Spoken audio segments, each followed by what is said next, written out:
have of ancient Nubia. It's called Ta Seti. This is in Egyptian literature. The Egyptians called Nubia Ta Seti, and that translates to be the land of the bow.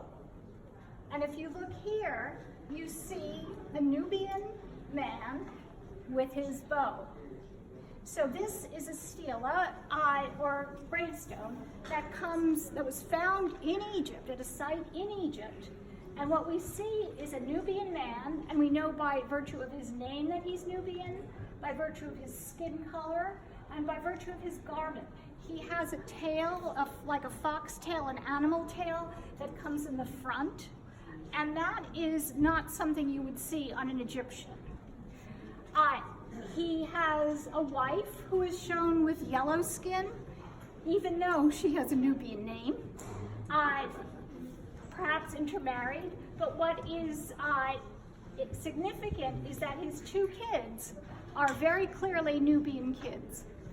So his son with the fox tail or animal tail in front and little tufts of hair, and his Nubian daughter with her Nubian garment, not Egyptian garment. So what this tells us is that the populations were really intermixed. And I'm going to show you something else in a minute, but while I'm here, when the Egyptians conquered Nubia, Nubia gave the Egyptians quite a run for their money. And when you're afraid of somebody, you put them down, you demean them. You use everything you can in terms of propaganda to say they're nothing, you conquered, you're better. And that's what we have here. So in this case, we have an inlay of a Nubian, and that Nubian, this comes from an Egyptian temple. And we know it's propaganda because this king from whom the inlay derives was not very powerful.